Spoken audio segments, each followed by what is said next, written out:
Welcome to the Learn with Dylan podcast, a podcast designed to help you think, move, and connect better. I'm your host, Dylan Wheatley. Let's get on with it. And welcome back to the Learn with Dylan show. Tonight I'm here with Sharna again. So we had Sharna on last time. She's a public speaker, actually a business owner of the Public Speaking Club.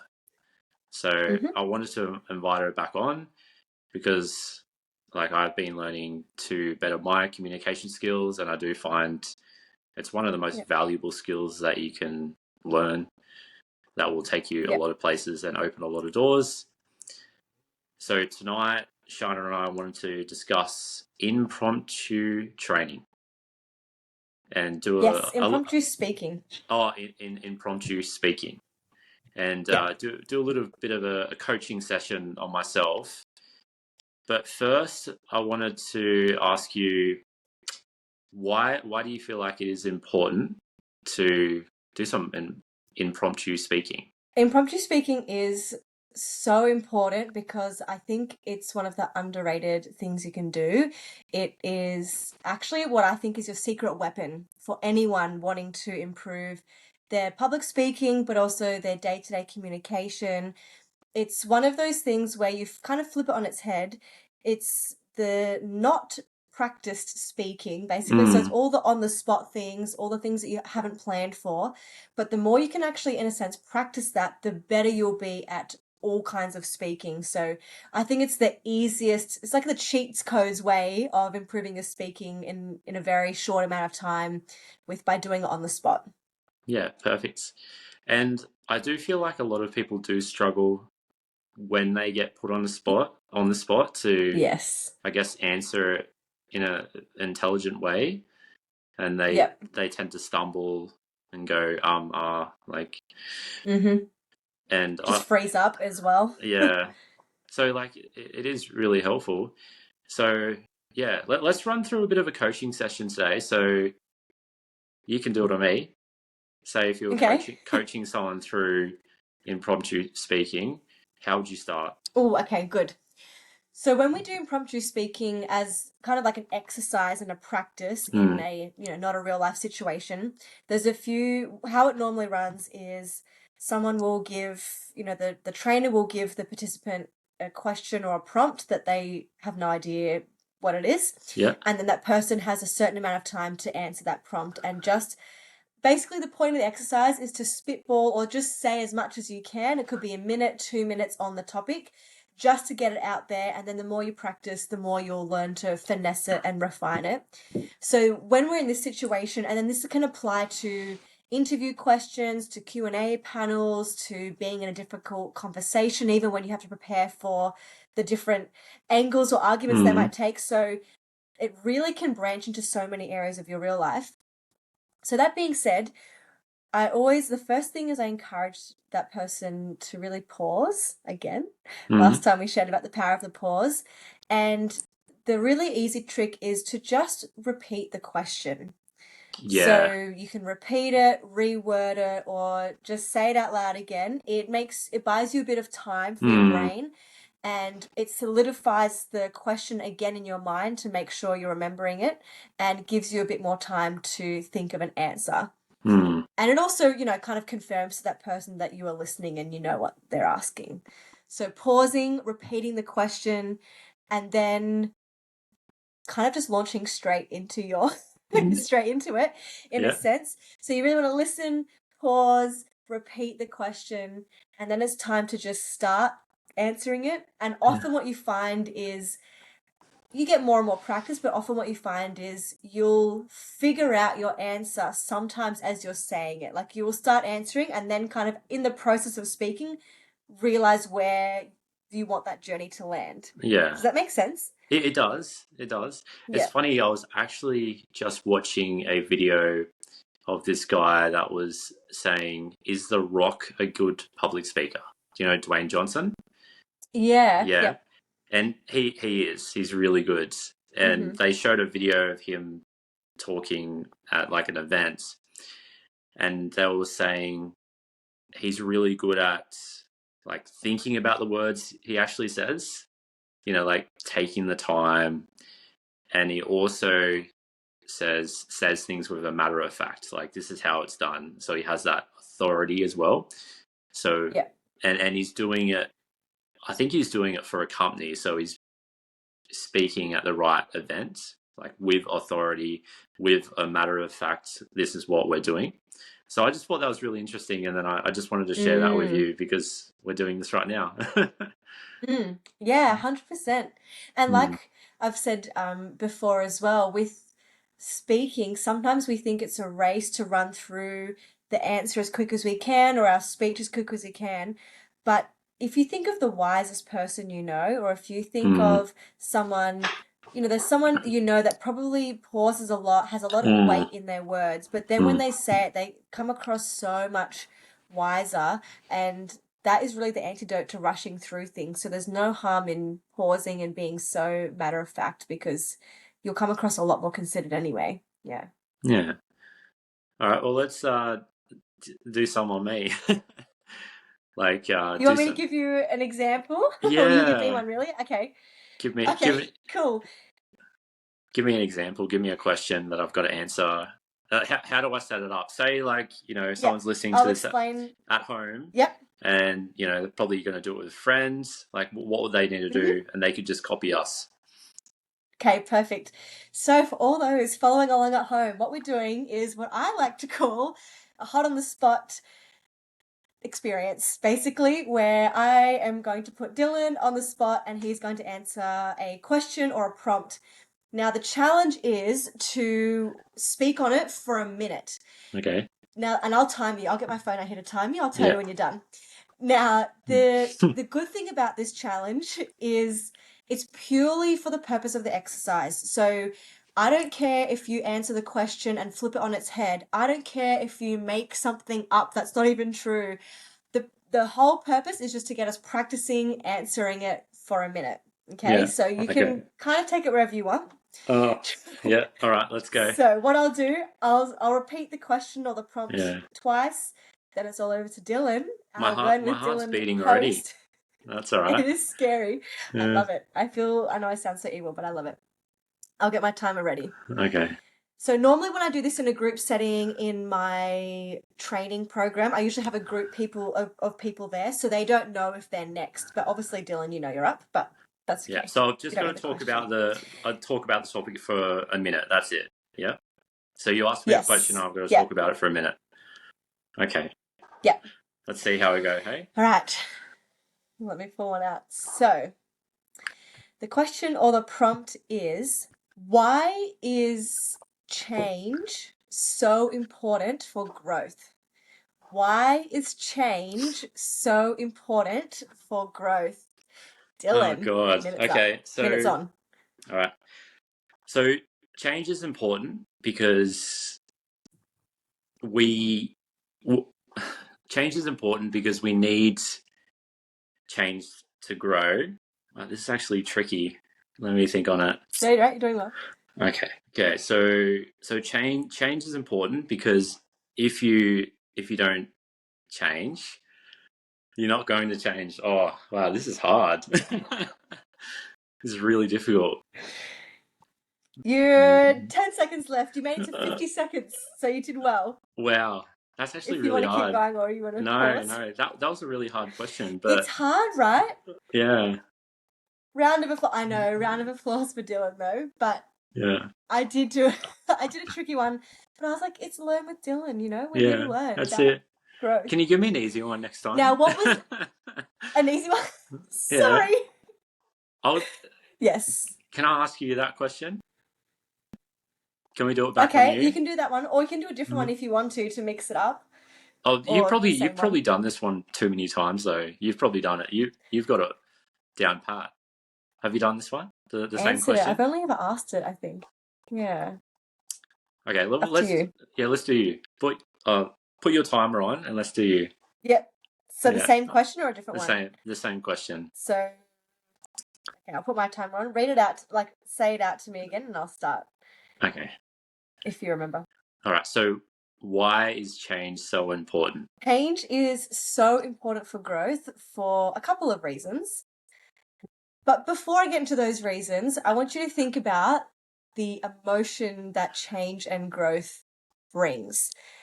It can make you uncomfortable, it can make you squirm. Often change and growth is hard because it's painful.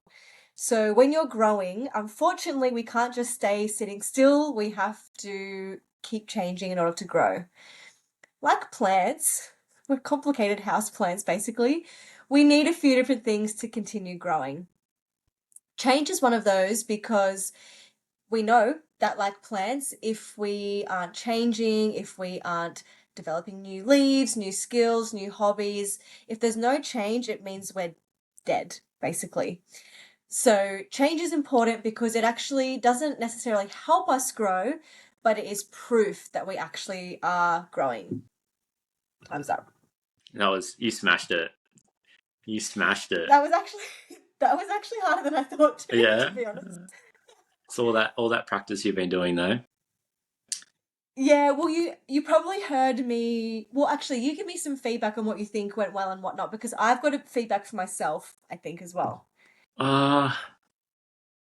Honestly, I can't give you too much feedback. Like, I thought it was really good. Like, yeah. Honestly, I don't know what to say. If I was to pick it apart, I think I really actually got a bit lost with it. So I repeated myself a few times, and then only at the very end, I was like, oh, now I know my punchline that change isn't necessary for growth, it's evidence of growth, for example.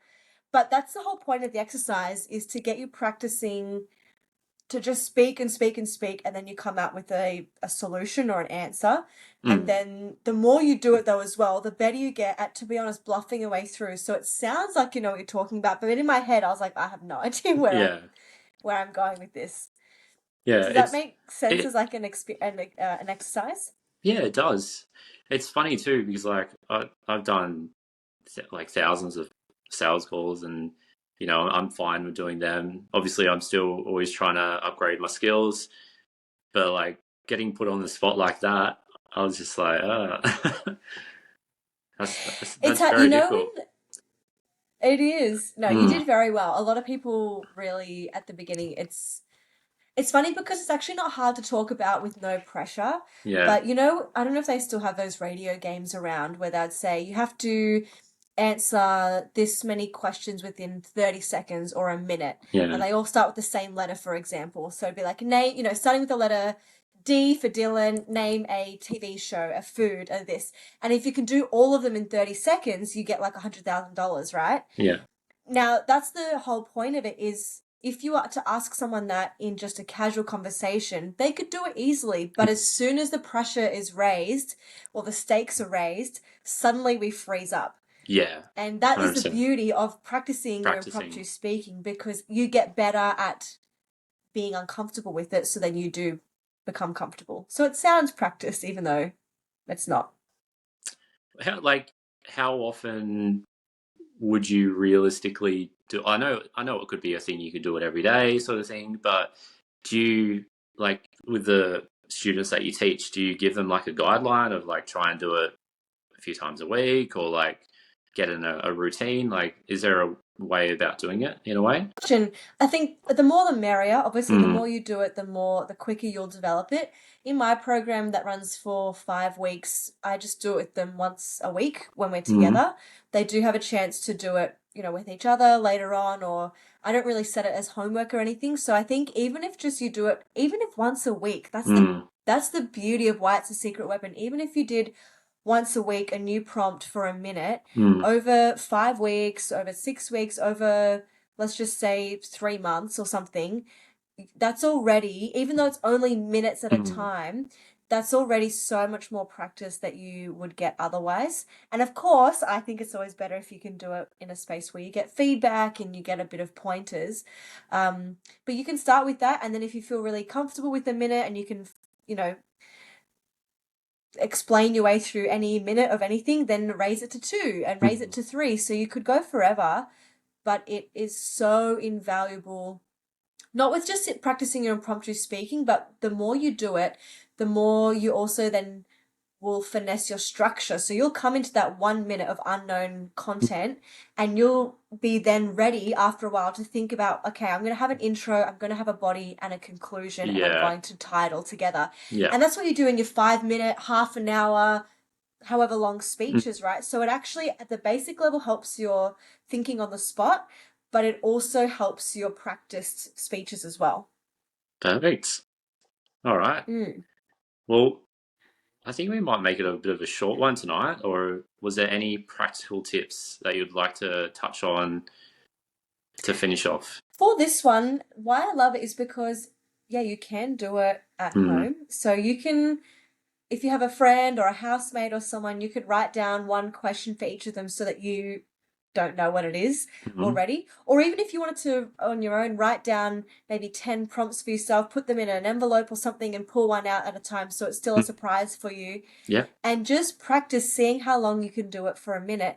And you could set your own challenges. If you are constantly saying, try and go for as long as you can without saying ums. Or if you really freeze up with what to say, just practice pushing through saying whatever it is, even if it's not true, because then if you have a perfectionist mindset, then it helps break down that.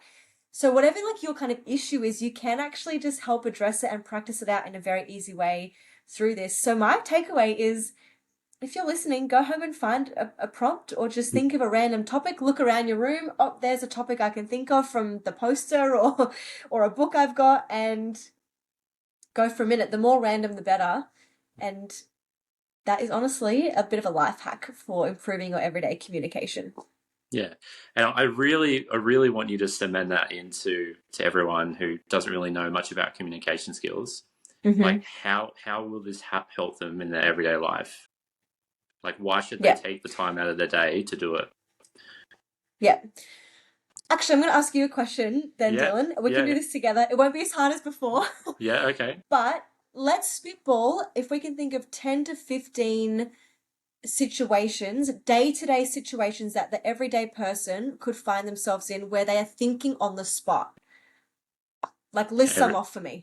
When your boss asks you a certain question and you're unsure how to respond. Yeah. Everything. Job interviews. When you job interviews, phone calls, going on a date. Yeah. Oh, we listed off heaps more before. You know, getting surveyed, you know, being on a guest panel for something for work, presenting your work in a business or in a meeting suddenly when your colleague has gone and said, oh, here are my notes, I'll email them through, I'm off sick today, can you do it? Like, there's just and there's 100 million more. There's so, you know, your kid might ask, I don't know, for goodness sake, your kid might ask you a question randomly, where do babies come from? And you're, as a parent, not ready to have that conversation. You then have to think on the spot and go, how do I answer this in an age-appropriate setting? I'm not ready for it. Like, do you know what I mean? There's just, and as a parent, you might never, ever present up the front. But there's so many tricky things day to day. So that's why, because there are 1,000,001 things we do every day, and this will help with all of them if you really think about it. Perfect. That was a great way to finish. Great way to finish. All right, so awesome. We'll wrap it up for tonight. But Sharna, so tell us a little bit more about your program that you're running, the 5-week program. Yep. So I am nearly finished one at the moment, but I'm running more. So I run the Public Speaking Club, which is a program that is safe. Supportive. Well, it's safe, yes, but it's supportive. It's practical. It's fun, and it's always relevant to the life stages, the projects people have going on. And in that, we do practice impromptu speaking like we just did tonight. We give feedback on it. We also practice our prepared speeches too, get feedback on that. So where you go away and think about what you're going to say. And basically, it's just a great program and a fantastic way over 5 weeks, which is really, you know, one night each week. So only 2 hours a week commitment, really, to level up your speaking and to get that practice and that feedback that you normally wouldn't get, because there are so many times when we give a presentation or a speech or a pitch and everyone just says, oh, thanks for that. Oh, good work on that. And that's all you get. This means you can slow it down. You can have someone like me dedicated to giving encouragement where you do well at, but then also providing some really constructive feedback as to things to remember and improve. And we're in week 4. I've just finished week 4 of week 5 with my group at the moment. And honestly, like, not even trying to sell it, but honestly, the improvement from week 1 to week 4 already is just amazing. And they are more open, their posture's different, their gestures are more intentional. One of them incorporated a story where she hadn't before and made it more interesting. So I just love it because you see people come alive with their confidence, and you can see it in yourself and in others. And that's why I'm so passionate about it, because I don't want to be dramatic, but it actually really improves people's lives. Yeah, 100%. And that's why I've started to dive down the rabbit hole of communication, because I know how much it can like open opportunities up, everything, and it boosts your confidence like a lot. Yeah. Yeah. 100%. All right, Sharna, we'll leave it there. That was a great great session where I was a bit of a guinea pig. Thanks, Dylan. I stuttered. That's okay. And You did we'll well. organise another session soon, and we'll go over another topic. We'll have to think about that. Yeah. But anyway, it'll be good, whatever it is. All right. I'll talk to you later. Thanks, Dylan. See ya. Bye. Bye.